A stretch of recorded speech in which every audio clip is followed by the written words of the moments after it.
What's up, everybody? I am back, starting the Halloween month with a movie I've been sitting on for a couple of years now. I think it's a perfect time that I can get started on it with the 80s classic Labyrinth, starring the late, fantastic, fantabulous, awesome David Bowie. Like, if glam rock was a person, that is David Bowie. R.I.P. to that, masterful musical artist and actor. It's like, wow, that guy is so cool. Yeah, man. It's been years since I've seen this movie, and like I was like a young kid. I saw this like at least quite a few times as a young kid. But I think young girls probably had like a vastly different experience viewing this compared to any young guy who saw this for the first time. I just enjoyed like the puppeteering and like because like I wasn't familiar with a young Jennifer Connelly nor like David Bowie, at least at that time yet, because I was very young. But the character of the Goblin King, definitely kind of stood out in terms of a pretty cool, not necessarily horror or threatening, but just like a cool, charming, charismatic villain of the 80s. In terms of like top 10 80s villains, I would say the Goblin King should be at least 9 or 10. But anyway, this was actually directed by Jim Henson, produced by Lucasfilm, and starring David Bowie. So of course, this became a huge classic. It's like you get those three dynamos working together, you'd be hard pressed to screw it up. Now, it still is not without its faults, but I think the major faults is at the kind of like at the beginning and at the tail end, which I'll get to that in a second. But it had like a budget of $25 million and came out at the box office of $34 million. And this, mind you, is 1986, and it's a small cast starring David Bowie as Jareth the Goblin King, Jennifer Connelly as Sarah Williams, Toby Froud as the baby Toby Williams, Shelley Thompson as Irene Williams, Toby's mom and Sarah's stepmother, Christopher Malcolm as Robert Williams, the parent of both Toby and Sarah.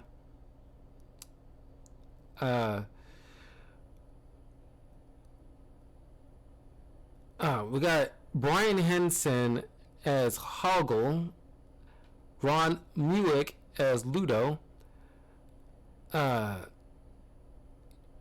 David Shaughnessy as Sir Dynamis.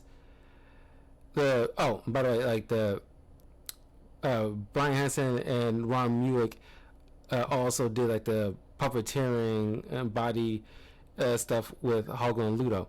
We got Dave Goltz, who puppeteered Sir Dynamis, Karen Prell puppeteering the Worm, and Timothy Bateson as the voice. The Wiseman, Frank Oz puppeteer, Michael Hordern as the voice. The Hat, puppeteered by Dave Goles, voiced by David Shaughnessy. The Junk Lady, Karen Prell, voiced by puppeteer Karen, voice Denise Breyer. I say it was like a small cast, but I'm counting like the live people. Anyway, so I got a quick fun fact for you guys, which I only recently found this out, that the baby uh, Toby, whose actual name is Toby, actually grew up. He's 41 right now. He actually grew up to be a famous Hollywood puppeteer. He worked on things like the Dark Crystal, Age of Resistance. So it's like, I guess somebody, when the kid, grew up a little bit and able to converse and know that he was in this big major film as a baby, told him about Jim Henson. I'm pretty sure the family still kept in decent close ties at the time with Jim Henson, and he probably got very amazed by the puppeteer work and decided to take on that as a profession. And I can't imagine, because kids can be cruel, and a young kid said, I want to be like a puppeteer, probably got his butt laughed at, quite a bit. But look at me now, ma, kind of thing. So good for him. He's very successful. Crazy. It's a funny world we live in, as the Joker would say. And of course, we know Jennifer Connelly is an award-winning actress, but at this point, how she starts off in this film, you never would have guessed it, because she starts off in the first 10 minutes of this film, at least at max the first 10 minutes of this film, being just obnoxious and annoying. I get it, she's supposed to be some kind of whiny 16-year-old teenage girl, but I'm not sure if it was the director or just the acting choice of Connelly, but she's laying on way too thick with the annoyance. It's not fair. Why? This is very whiny, and it's okay, the director, Jim Henson, love the man, R.I.P. to him, another awesome man, should have told this girl to probably dial it back a few degrees, but he didn't. So we gotta suffer through this for at least a little bit. And of course, she was for some reason in the park rehearsing through. I'm not sure it's for some school work or something like that, because he's doing some kind of solo Shakespeare-like thing in the park, reading the story of the Goblin, or no, not Goblin King, the Labyrinth is actually the movie is named after this fictitious book inside the movie. And I guess because she's 16, mind you, she has an uneasy relationship with the stepmom. Now, I'm assuming it's never explained, it's not really that important, but either the birth mother died or there was some kind of divorce. More than likely, with movies like this, the parent died, and the guy remarried. Now, of course,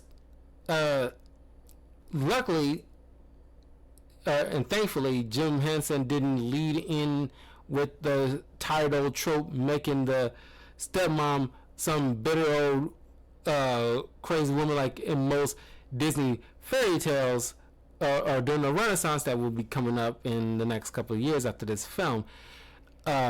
Which, thanks to nice little nod to that by the writers, because the character, the stepmom, mentions why does she treat me like some wicked stepmom from a fairy tale, and it's yeah, because she's actually a decent mom, but she's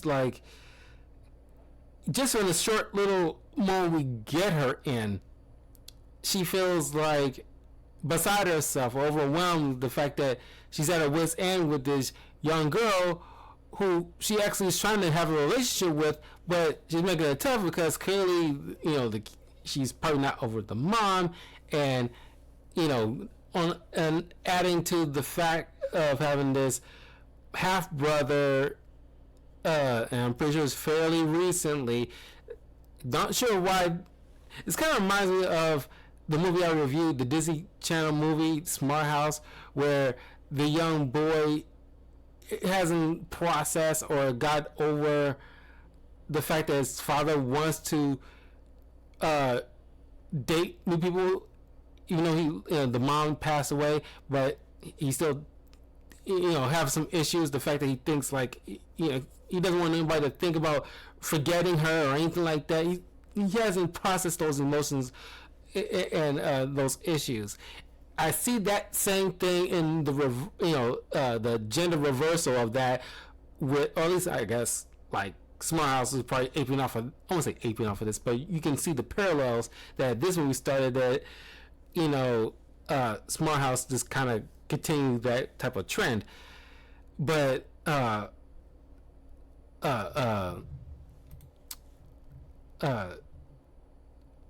Sarah isn't processing whatever happened to her birth mother, and the father, for some reason, you would think, like, would have long since had this type of talk long before he remarried, let alone got a new child because of the new marriage. She shouldn't still be this hung up. But anyway, that's not the story. Matter of fact, the parents don't really factor all that freaking much. They're the glorified versions of the darling parents in Peter Pan. They're there for a brief period, and we don't really see them all that much after the fact. But she is left to babysit her baby brother, and now I do feel her pain a little bit in this situation, because I kind of been there myself, where she goes to her room, notices one of her stuffed animals is missing, and the parents just took it upon themselves to take one of those things to give to the baby, and it's like, don't you have stuff for that baby already? Why you gotta take this girl stuff? You know it's gonna set her off. She's already, like, tweaking, at this point. And sometimes for littlest things, you're trying to compound the problem by taking one of her stuff without her permission. I understand you're the parents, but still, have some level of respect for this girl's stuff by just taking something, or at least letting her know when she got to the door. Hey, by the way, the baby was crying. He wanted one of yours. We gave him one of your stuffed animals. So she can at least get like a heads up. She had to find out by, her own merit. Is this kind of like, what the hell? It's like I said, I've been there. Like, I got a younger brother from a union between my father and a stepmom, and she constantly took it upon herself to, take me and my other brother, who's like a year younger than me, both coming from the same mom and father, and it decided to let this.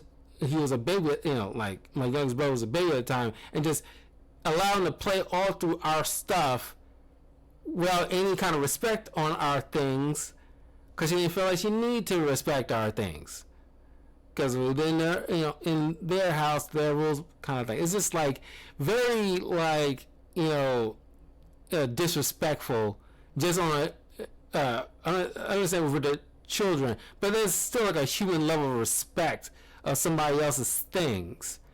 They use, like, very disregard another person's feelings, and just like a basic level of respect. So I feel the girl on that one. I'm pretty sure you all, who's watching this, probably had similar experiences as children before, or might be currently going through that themselves. So while looking after the kid who's constantly crying, she tries to recite this story, which somehow has some mythical incantation to it. I'm not sure. It's not fully explained how this even happened, because you don't need to over-explain magic, but it has to have some explanation, even if it's like a couple of lines that, or like a scene where she got this particular book. Oh, like the teacher got this book from or I found this at like a this local bookshop is very old, and the seller was saying ancient or it was given to the owner by some old gypsy woman, back in the 40s. Something. Give us something to offer some kind of level of credence to why these mythical stuff just happening. Like Page Master, which I reviewed earlier this year, like he also went through some kind of enchanted adventure. Also an 80s classic, or more so, no, early 90s classic. He also went through this mythic adventure with these cartoonist characters. But he goes to his library with this kind of mythical kind of librarian with like a little magic ticket, or not a ticket, but it's kind of like where I was gonna call it a ticket. It's the same, piece of paper that helps you check out a book. There you have some correlation causation thing going on. You don't get none of that here, and that's kind of wish there was some level of explanation as to why this magic stuff's happening. Anyway, she recites this little line which summons the Goblin King, and here comes David Bowie in all his Bowie-ness. And I want to mention it here right now that a lot of young girls have made the same claim that this movie was a lot of young girls' sexual awakening. Either this or the Disney Robin Hood Fox. Those two are probably the biggest two films that has a lot of girls' sexual awakening. I get it from David Bowie, but like I guess I kind of understand to like a level with the Robin Hood Fox, because as much as like I tease girls for that back in the day, I can't really throw stones because you're talking to a guy who had a thing for Lola Bunny and also the girl, the love interest from the Goofy movie. So it's like, okay, us guys can't talk. Even if you go down to something like Jessica Rabbit, it's like us guys can't talk. We have our fair share of cartoonist anamorphic characters that we kind of lust after even to this day. So let the girls have their Robin Hood Fox and Goblin King David Bowie. Even though I'm not sure, I can pretty sure guess one of the reasons why there's sexual awakening, because this dude's wearing tight fitted outfits that shows his bulge. It's like I probably didn't notice it as a kid, but seeing it as an adult, I can't, and hearing all this stuff over the years, now rewatching it, I can't help but notice. But like, okay, I spent most of this movie watching David Bowie playing with his crystal balls and seeing his bulge, and it's like, yeah, I can see why these girls had some kind of sexual awakening.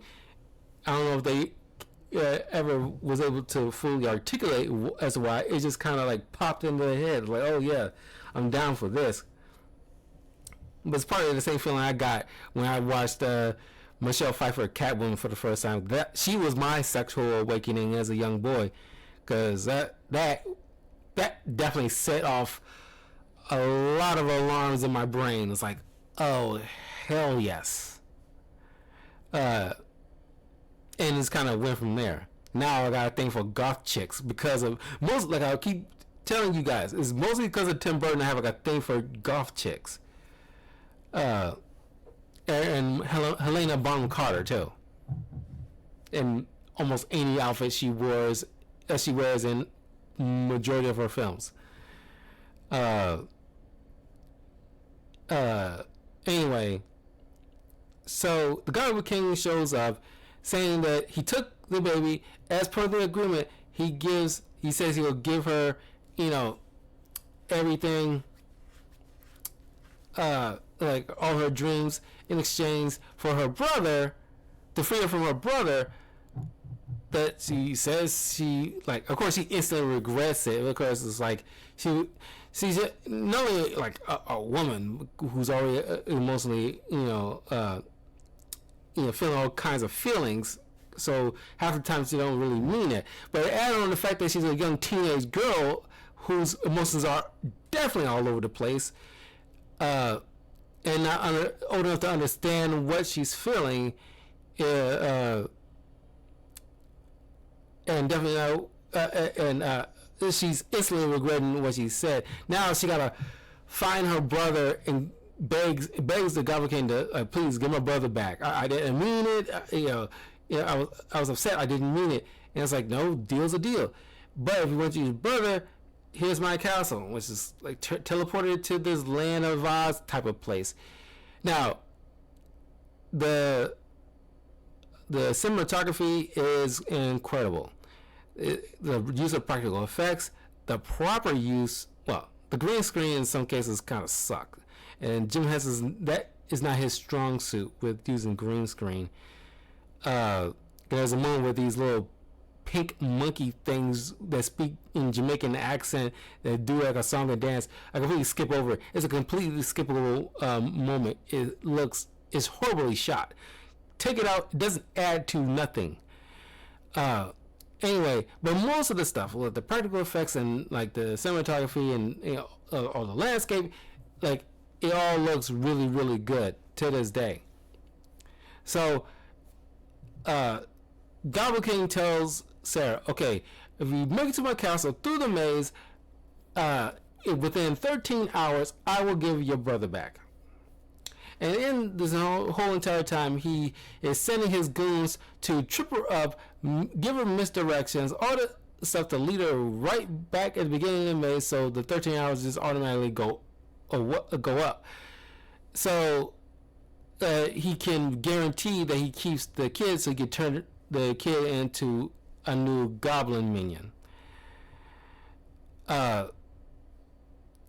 So along her travels, she meets up with Hoggle, who helps her get inside the maze. Then after meeting like a worm, give like misdirection, at least inadvertently wrong directions, not purposely. She ends up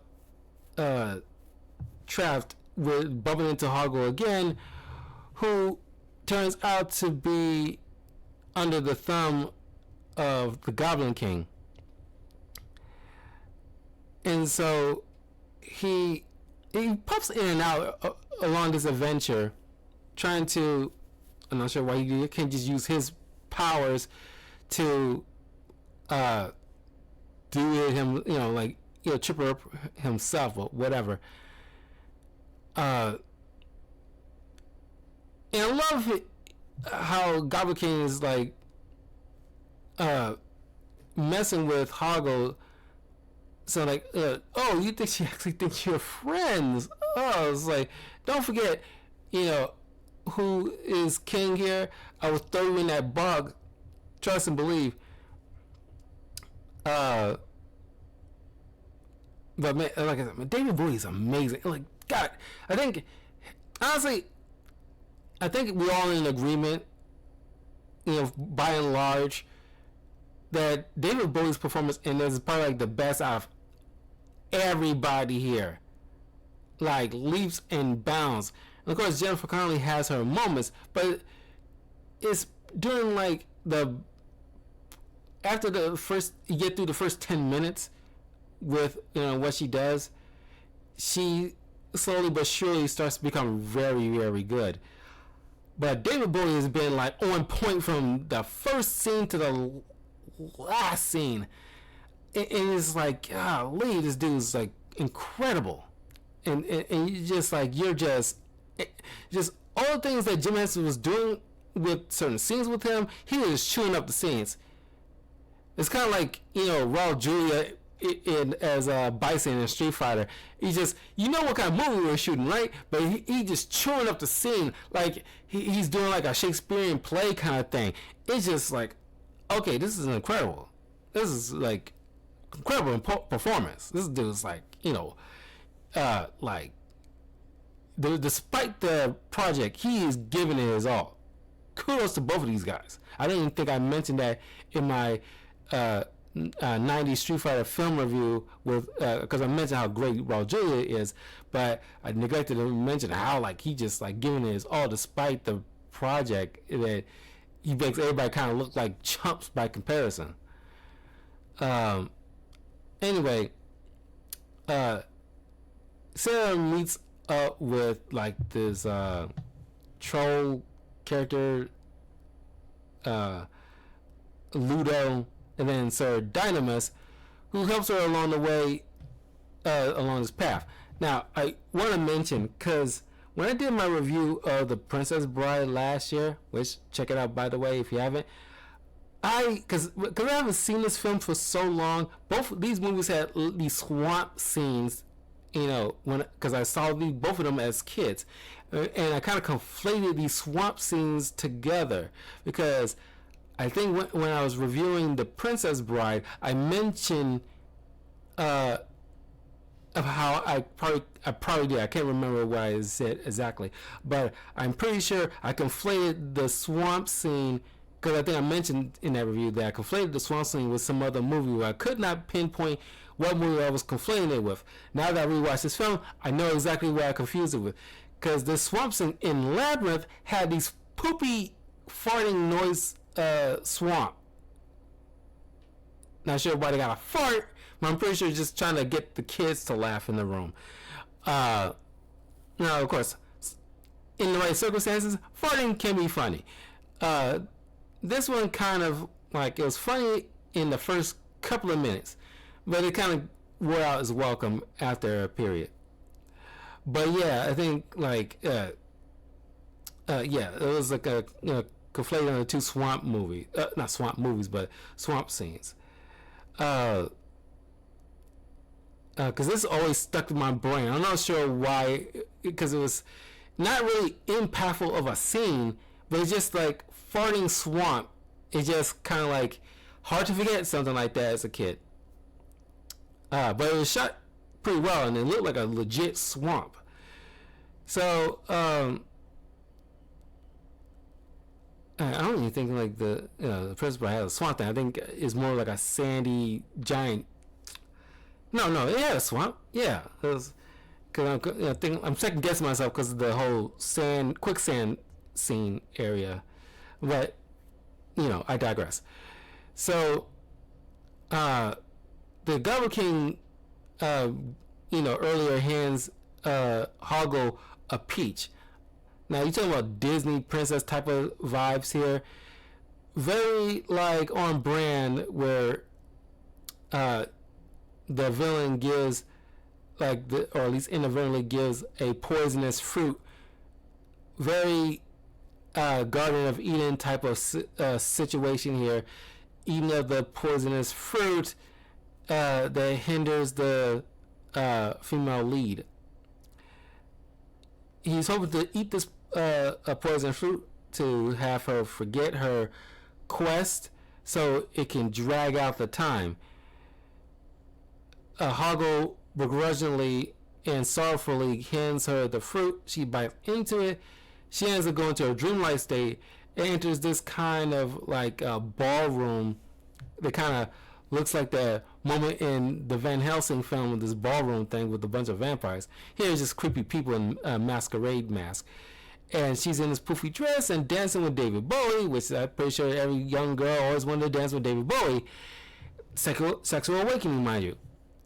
But then she's realizing like something's wrong. She breaks free, ends up in this junkyard meeting one of his other flunkies that kind of tricks her, thinking she's in her bedroom, but she come to realize that is also false. Here, I did not notice before as a kid, but we get like a scene later because she has a poster in her room with an MC Escher. She has an MC Escher poster, which you thinking this is all probably in her wild, vivid imagination, because the final confrontation scene is in an MC Escher style area. So, which I thought was a nice little thing. I don't think many people kind of picked up on that of that poster, because it's like, this is smart writing and directing. You can have something hanging in the background, but you have to watch a movie quite a few times in order to pick up certain things you probably didn't get on the first or second initial viewing. So I thought it was like a really, really nice touch there. Matter of fact, in like the final scene in her room, after everything's said and done, this girl actually has like a figurine on her desk of the Goblin King. So it's kind of leading to believe this was her vivid imagination this entire time. But I appreciate the no concrete answers about that part. I just kind of wish we had like a concrete answer of how this even came about, that, you know, she had these type of, you know, doorway from her into her imagination, or some kind of key to unlock something. I'm not sure. It's, you know, how they started off this journey could have helped to explain at least something. I don't care how dumb it might be, but at least give us something. But they'll leave it ambiguous whether or not it was real, or that is perfectly fine. That usually is the best. But anyway, thanks to Sir Dynamus and Ludo, get her out of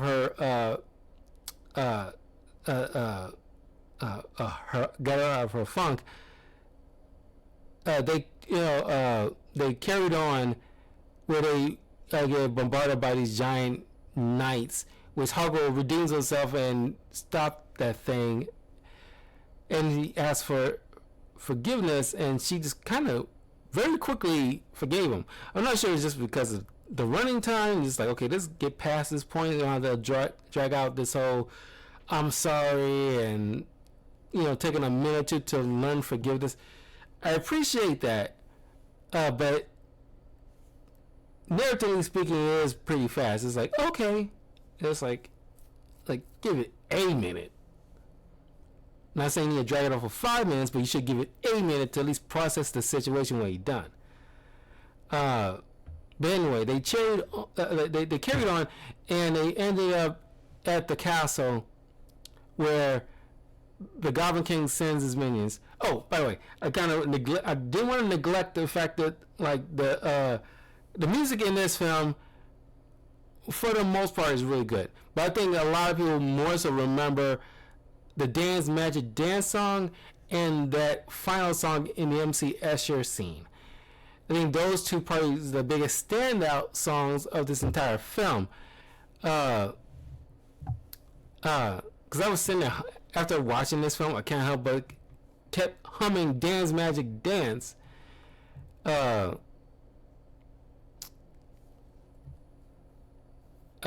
I think the final song wasn't no slouch either.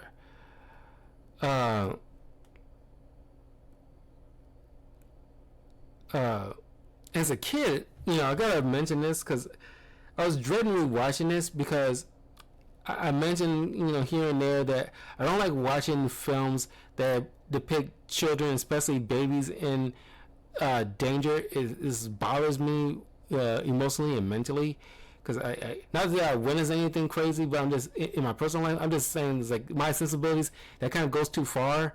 Like, I enjoy a little gothic movie stuff, like, you know, something like The Addams Family or something like that, but I kind of draw the line as something like putting like a baby in danger kind of situation. That's, well, then again, the Addams Family 2 kind of sort of put like a baby in semi danger, but you know what I mean. And as a kid, it felt like that, but when I rewatching this, it's like, oh yeah, it's fake baby, and I don't know, like my young brain kind of depicted something else in my young mind, and they always kind of bothered me growing up. And it's like I felt hard pressed to revisit Labyrinth for a good period of time. I'm pretty sure I rewatched it prior to this when I was probably like in my 20s, maybe early 20s. I can't recall the last time I actually watched Labyrinth prior to this, but it's definitely like a sometime between when I was like a young kid and now. Uh, but yeah, my brain as a kid probably processed something different because I was like, oh, I don't like the fact that this goblin can put this baby in danger with all these crazy goblins around. Because the kid's crying and it kind of bothered me as a kid. But no, it's like not as bad as my young mind probably pictured it. Anyway, so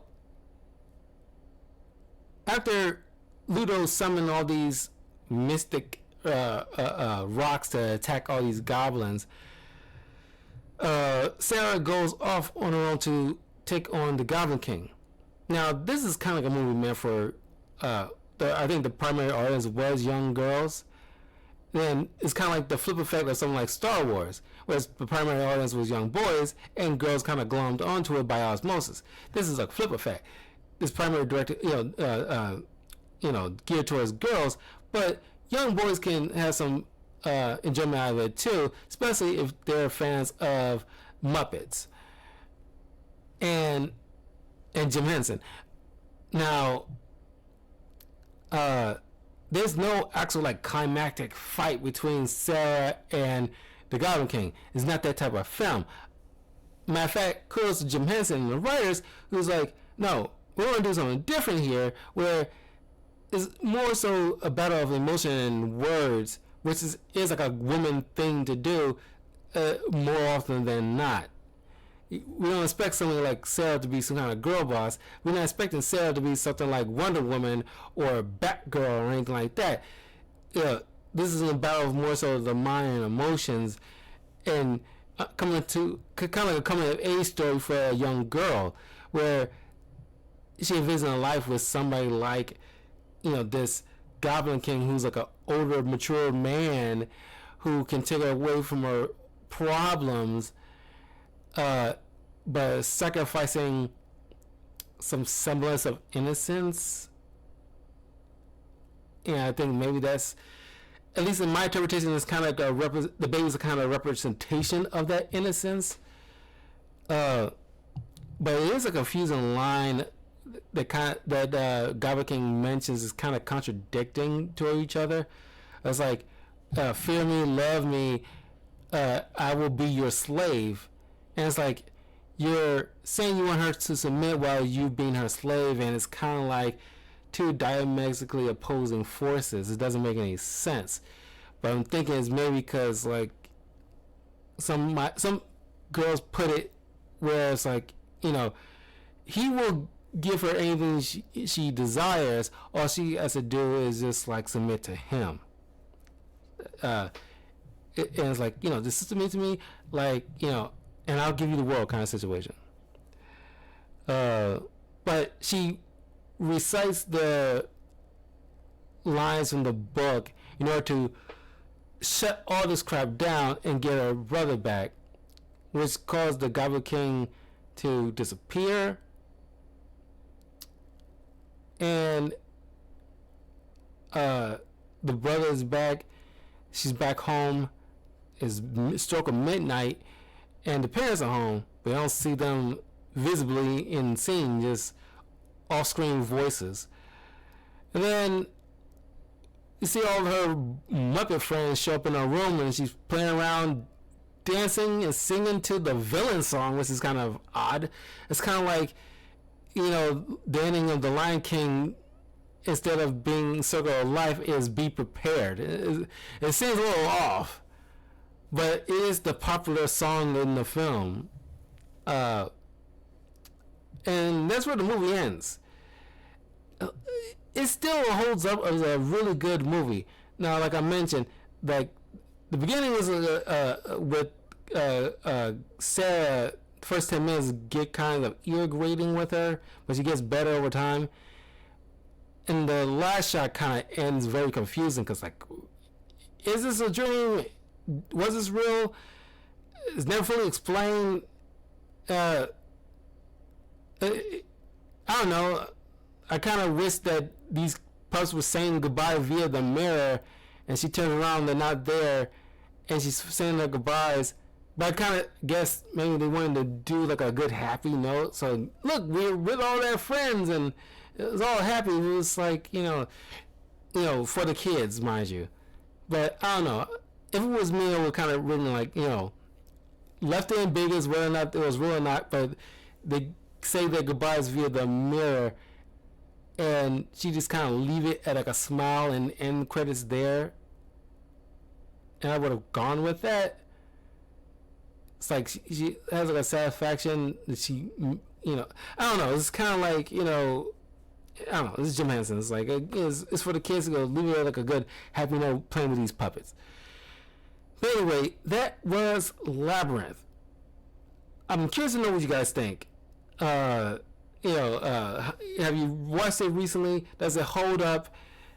Because it holds up fairly well. And it's fun to just see David Bowie again. And I think we're coming up on his 40th anniversary year. Maybe next year will be his 40th anniversary year. I'm not sure, because I'm pretty sure it was almost 9 years ago. I'm pretty sure it was about 9 years ago we were celebrating his 30th anniversary. So it should be coming up on his 40th by next year, I think. Yeah. By next year, like 2026, because it came out in 1986. So, yeah, it'll be next year in June of the United States. It'll be its 40th anniversary. So anyway, leave a comment below. Let me know what you guys think of Labyrinth.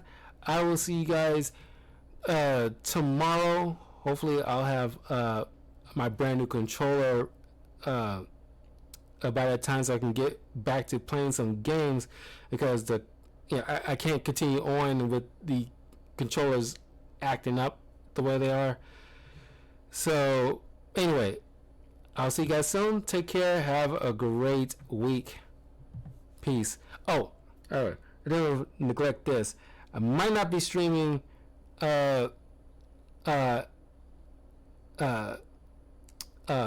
Saturday, or at least if I am, it's probably going to be continuing on with the reaction to Batman Arkham City cutscenes for a bit, but I'm pretty sure that'll be it. So